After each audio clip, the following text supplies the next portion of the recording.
y'all. Welcome again to I'm Sex Positive with Nichelle. And it's our final episode, episode 5. And first, I just want to thank DCBeings for the opportunity for me to share my insight, all the guests I've had. But on today's episode, I got a couple more guests with me, but I want to do some context setting around what we will be talking about today. So, today's episode, we are discussing the Black community's relationship with sex positivity, sexual health, and queer phobia. So, what does it mean to be sex positive? For me, sex positivity is just having positive attitudes about sex, sexual health, and sexual behaviors of yourself and others, and that includes without judgment. And so, how does this interact in the Black community when you have sex positivity, sexual health, and queer phobia? Particularly in Black communities, there's a taboo around discussing sexual health, sex.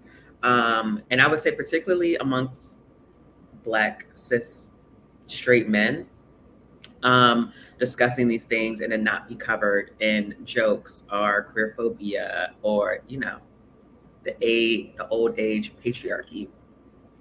And so when we're discussing these things, I think we also, as always, have to talk about the impact of white supremacy, specifically on like Black communities, specifically on LGBTQ communities, and how that has put constraints on how we view sex, sex positivity, sexual health, and particularly around this idea of intersectionality, where you can be all the things, and we have these multiple intersecting identities, whether it's race, gender, class, and the need for inclusive sex education. So that's kind of the context setting that I'm giving. And I do have some guests with me today. And I would love for them to come on and introduce themselves. And so, hey y'all, if y'all can do, names, pronouns, any titles, jobs, identities you hold that are important to you. And then my icebreaker question is, what is sex positivity to y'all? So we can let's start with you, Kluse. All right. My name is Kluse, he, him, his pronouns. A lot of people know me as director of culture and brand at the Pack World, DC brand committed to telling the stories of DC natives. And sex positivity to me is uh, the grace, space, and education to express yourself sexually in a way kind of like free of stigma, which is, I think is something that very few, if any of us actually get to do. Or I don't think society really gives us that grace and space, but like I think our generation is lucky in many ways. I've seen a lot of great strides just in our lifetime, like which ain't long, but we definitely got some more work to do. Okay, and my name is Kellz, Markel Bruner also. I'm a community advocate, comedian, foodie. I'm a true Renaissance man. My daily 9 to 5, I'm a tech coordinator for Ward 8 schools in the great Southeast Washington, D.C. And to me, sex positivity is, all forms of different sex without being judged. A lot of times when people say they like certain things, or if they, want to explore certain things, they might get judged. People might look at them differently. You might say certain words to them. But to me, sex positivity is just being positive within yourself and just being happy, just having great, happy sex life. Mm. Thank you, y'all. And so, just to begin, and actually, first of all, let me just state that, like, I'm so thankful to have y'all. Um, Thank you don't really see like Black men and Black straight men speaking on these platforms around sex. So I just want to like thank y'all and y'all's vulnerability and candor and energy and willingness to do this. And so, let's get this going. And just to start it off, I just want to ask y'all, like, what has sexual health education looked like for y'all? So think back, to the very first time you encountered sexual health education? Did you find it inclusive? Was it beyond, the typical like penetration, STDs are bad? And did it even discuss like sex stigmas in Black communities? And we can start with you, Kellz. So sexual education to me, I have different levels. It was sexual education in middle school, high school, and then my current life now. So in high school, they were just saying, "Here goes some condoms. Go have sex. If you're gonna have sex, have sex with yourself." But they never went into detail. People always say STDs are bad, but they never go into detail about different forms of STDs because STDs might lay dormant for a while. STDs, it's different forms of STDs. They always just gave it a bad stigma. I honestly would say sexual health is also to me personally, is getting checked up by the doctor. And that's something in the Black community that we don't do enough. We don't have enough checkups. It's not a lot of Black men who have health insurance to go and, get checked out. And a lot of times we think that we're just Superman because I know me from my past experiences. I thought I was just Superman. Oh, I don't need to get checked out. I don't need to do this and that because I feel fine. I feel good. But you never really know what's going on with your body until you actually go to the doctor. And I think that with sexual education, especially with Black men, we need to just explore our bodies more. Explore, different things that we might like, different things that might make us feel good, and like we should just be more open to trying new things. Yeah, I think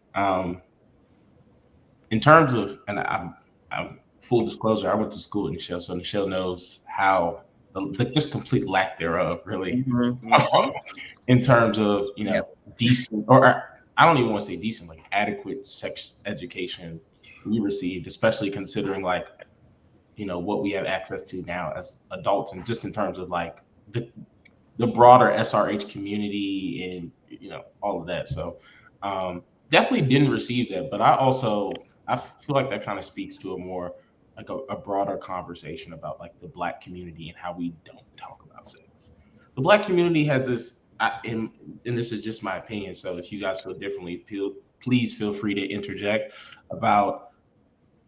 I don't really feel like the Black community has good conversations about like the nuts and bolts of sex, like broken down. Like it seems like a lot of the attention gets drawn away to like who you're having sex with, when you're having sex, like at what age, like all of these more arbitrary things, as opposed to like here is the information laid bare before you, like as you start to reach like sexual maturity, so you can make these decisions for yourself, right? Like so you can come into your own and like make the appropriate decisions. Like I think Kellz made a great point, and like as an adult, like I can rattle off 2, 3, 4 places you can go get checked up for free, but like because when you're younger, it's so much more seated in like this is not something you should be doing in the first place. The resources aren't there. It's so interesting. I had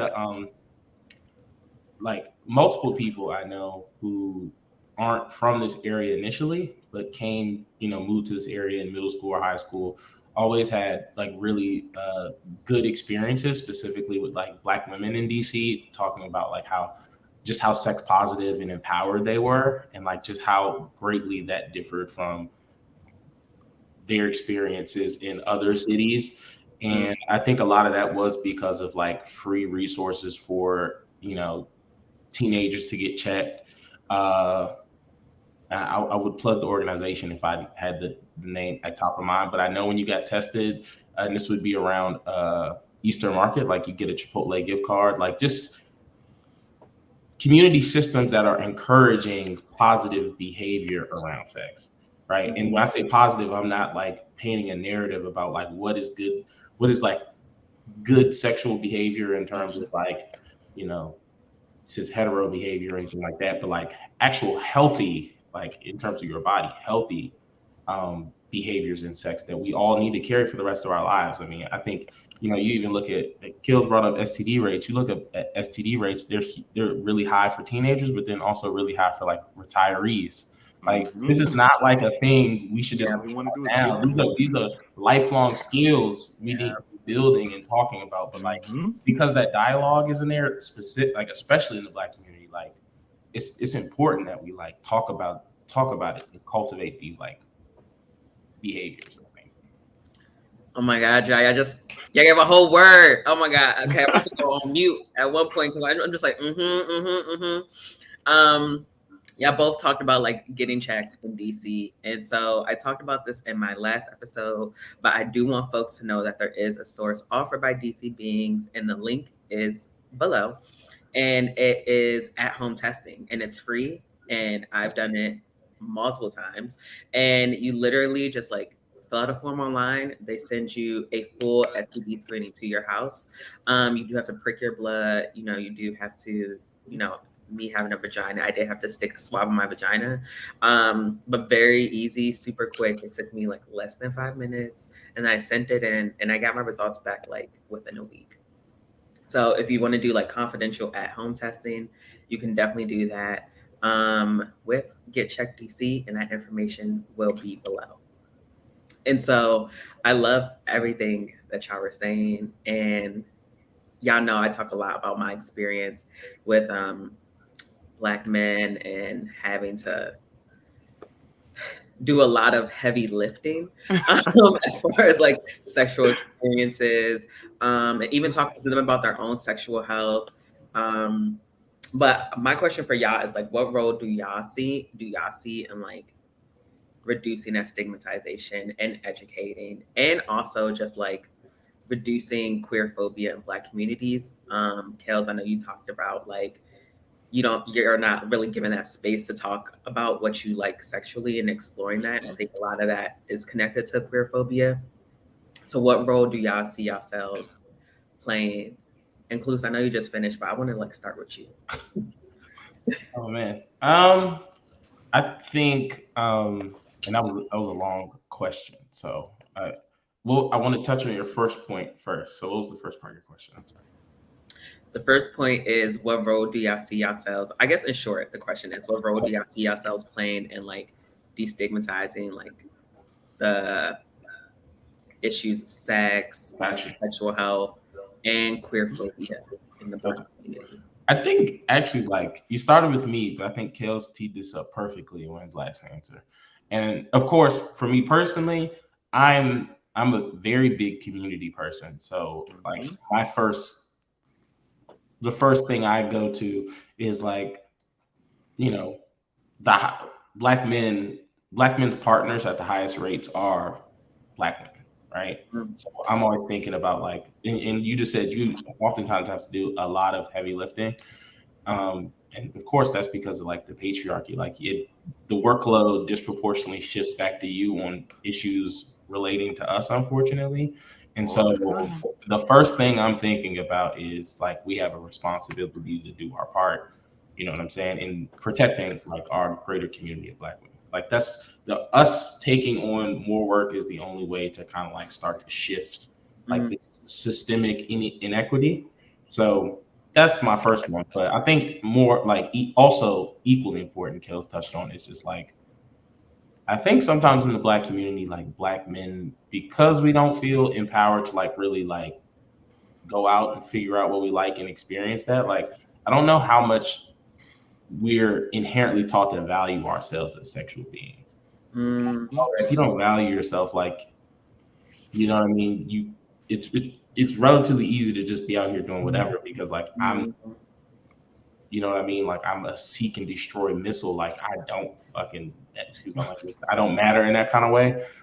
So I think a lot of times, like when you have access to like adequate information and in spaces where you don't have adequate information, have an adequate community that actually like will sit down and have these discussions with you, it, allows you to explore yourself and to start to prioritize yourself in that facet of who you are as a person. Like, my sexual health is important. What I like is important.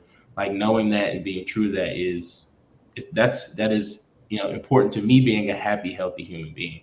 And I don't know how many people, unfortunately, some people go their whole lives and never hit that point, which is but like I think men especially, like the cards are stacked against us to not do that. Like again, most of us won't, but like when you do, like you're a much better person, not just for yourself, but also for your community and any partners you may come into contact with. So I don't know how much floor you want to take up. I can answer the queer phobia one as well, though. Talk about it. No, talk about it. Okay, so, and then also I feel like this is the floor for y'all to take. on the queer phobia piece, I feel like so much of that is wrapped in, like, again, it's a very much so, and we say this coming from DC, which is like a place where like we came up with, you know, a lot of people who identify as queer, and you know, we respected them for it. Like that wasn't like, and people from other places, like you know, that was always a big point of contention. I don't know how much it really was in the city as much, but like I don't want that to completely absolve us of any of the queer phobia that may still take place, or we, take place in. So I want to say it has to go further than like jokes. Like my new big thing is like, I don't even like when people say pause. Like, what are you pausing for? Like, what's the reason why? What was the context in which anything I said had anything to do with that? Like, where was your mind at that you thought that that's what I was talking about? Like, I think it's like, it's really being firm and attacking like those built-in like microaggressions to the queer community that like, you know what I'm saying? And I feel like as Black people, especially, even if you're like a cis hetero Black person, because we know exactly what those microaggressions feel like in the rest of society, I'm real good at identifying them for other stuff. I think it starts with checking yourself. Like, I'm the first one to be like, why do we do that? Like, asking that question, not just to yourself, but like your friend groups, your family. Like, why do you do that? A lot of times people don't have answers for it because it's having those hard conversations. That's what you got to do. Yeah, that was a segue into you, Kellz. Like, I thought you were going to pick it up right where. As far as my role in you saying sex education, correct? And my role in sex education is to just educate the masses and just show people that you can be open and honest with yourself, and not to be afraid to have those tough conversations of maybe I had an STD, or maybe I like this, or I like to do these kind of things. I think it starts with educating your friends. So you have to first have those conversations with your friends about certain things, getting tested, about if you like certain kind of sexual pleasures, not to ridicule your friends or make them seem like it's a joke, because certain people might like certain things. You might like this, I might like that, but it doesn't mean that we should have a divide, or it should be jokes about it, or it should be some kind of ridicule where it makes somebody feel bad about just for something that they might like. As far as the queer phobia, I want to really touch on that, because if I'm being honest with myself, I was probably queer phobic in the past, not knowing, certain words to say, saying certain things, like disrespectful things that might be to LGBTQ people. So as far as that, queer phobia in the Black community is a huge thing. Like me previously, like a few years ago, I never thought saying, if I can say it, no homo. I never thought, that could be something that's divisive, or that could be something that's, negative, until, one of my friends told me, I'm gay, and, I feel a kind of way. And those are conversations, of course I'm like, oh, I apologize. But once he educated me on, why I don't like to hear the words no homo, and not why, that's not something that's acceptable, then I accepted it in all times. So I don't say no homo. If someone thinks it's something that's along those lines, I mean, to me, honestly, I know who I am within myself as a heterosexual man, so it doesn't honestly bother me. Queer phobia is very huge. Like, even some of my friends to this day, I have to educate them on certain words you can't say, because it might be a conversation between me and you, or us having a conversation, but you might go outside and say that, and of course the person who might be trans or who might be homosexual, or they might not say anything to you, but they might still have feelings towards it. So I think that people got to be more empathetic and understand that, just because you're saying something where you're just with your friends, oh, we're just joking. Because a lot of times that's how I'm just joking. I'm just chilling with the fellas. Like, why can't I just say blah, blah, blah, blah? But not realizing that I had two friends that were probably sitting right next to me who were actually homosexual, who were afraid to come out and say, I'm homosexual because some of the words or some of the ideas that I was, explaining out there. So I would say with the queer phobia, I could like Kluse said, I could go very deep into that because I know myself as a heterosexual man from 5-6 years ago. It's not the grown man who I am now, but it starts with education and just being open and honest. Like, I'm a really open person, so it doesn't really bother me if somebody says, "Oh, I'm gonna judge you because of this," or "I'm gonna judge you because of that," because I'm not afraid to take.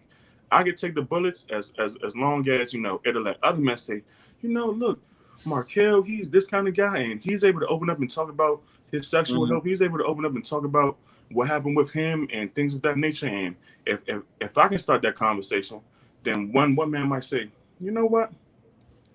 He's open to it, so why can't I? Why can't we have these kind of discussions? And that's just how I believe more black men, we should have those open and honest, fresh conversations. Like, hey, I'm not gonna bash you because you got an STD, because stuff happens. Shit happens all the time. Somebody can say they can get tested all the time, and they might have an STD laying dormant. Or they might, you might trust somebody. Oh yeah, I got tested. I got tested. You trust them, and then you get something. Shit happens, but just because shit happens doesn't make you less of a person or doesn't make you different. Nichelle, you always tell me just because you have an STD, that doesn't identify you as the STD. Yeah, you have it. It happened. Okay. Oh well.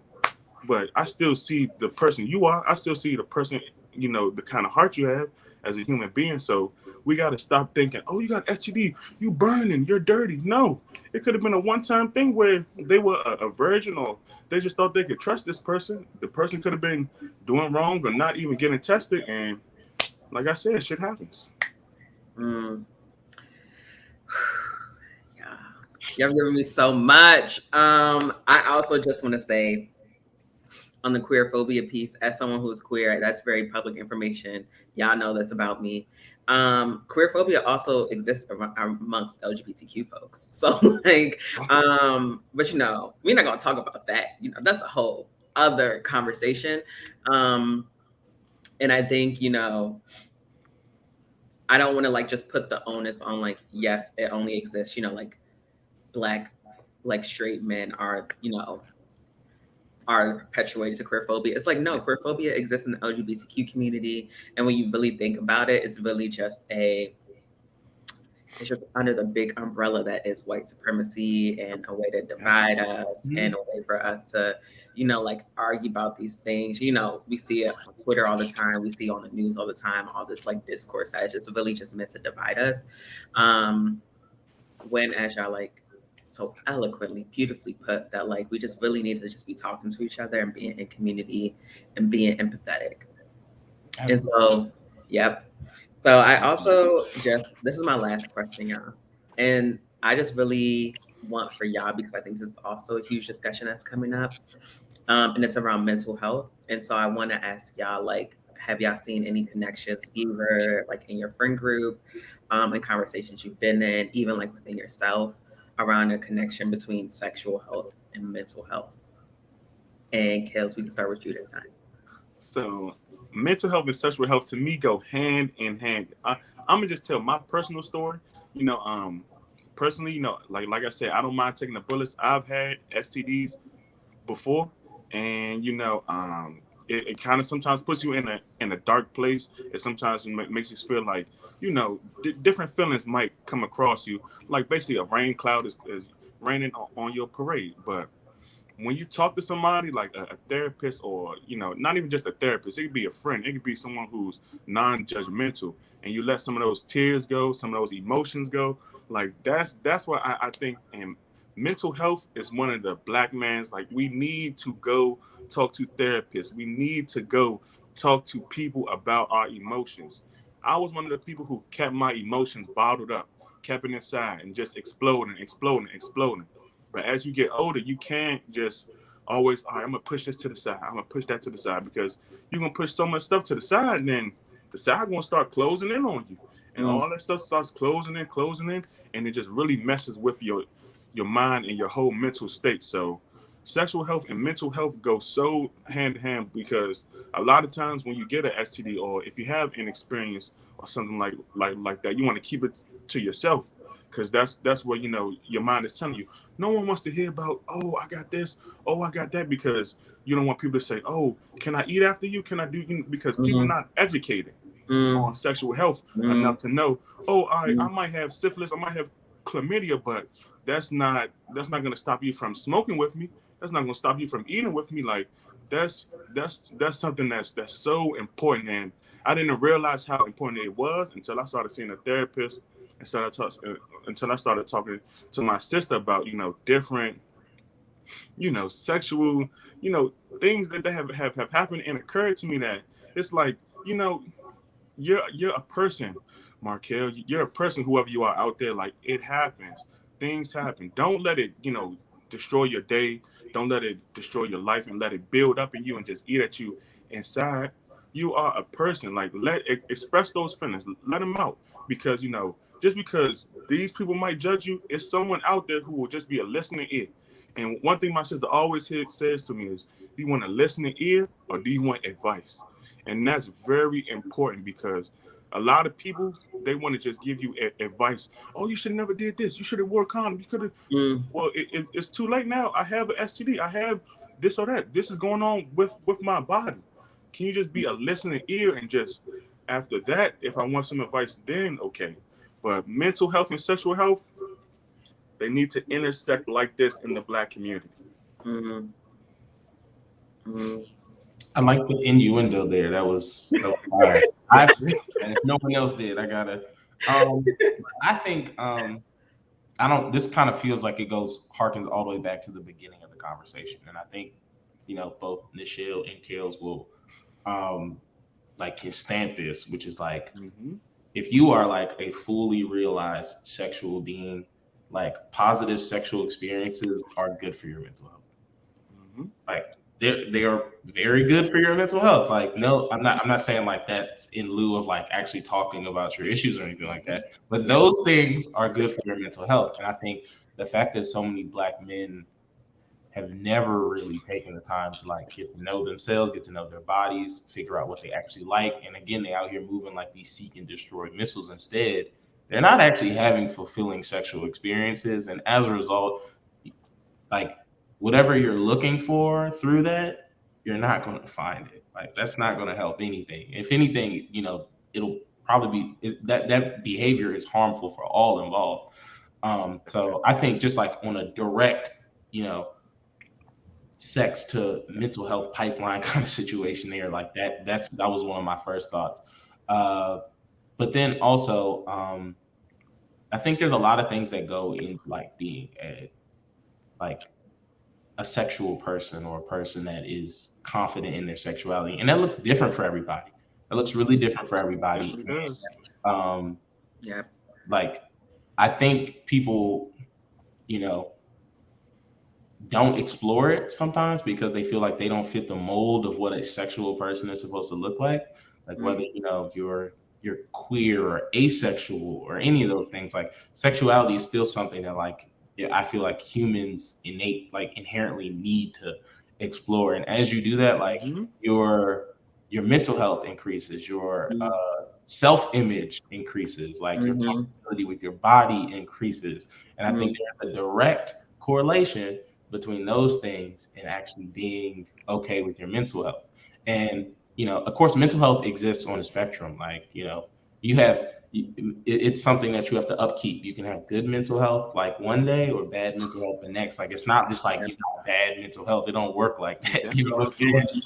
Exactly. A lot of people don't know that. A lot of people just think, oh, like he or she or they may be broken. Like they just have terrible mental health. It don't work like that. There's a lot of factors that go into like someone's mental state. And I think a lot of people don't realize how these many facets of your life can compound to create a situation in which you have poor mental health. You have poor mental hygiene. So I think taking care of your yourself as a sexual being is definitely one of those components that, if you're handling your business, if you're getting tested. If I don't get tested, and I do, because I'm very like anal about stuff like that. That's just me. But like, I can have anxiety. Anxiety can make you feel sicker than the thing itself. Like, Anxiety can play with your mind. So absolutely.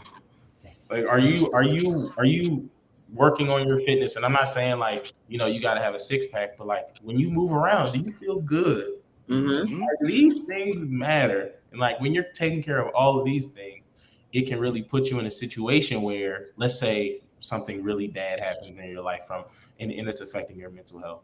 Like, you can lean on some of those other things in your life and actually get it taken care of. Whereas like, if your sexual health is bad, your mindset around your sexual health is bad, like, that can put you in a dark place, to be honest, like if something bad happens in regards to your mental health. So we're all connected. I think we need to give ourselves I will always lean back to grace and space.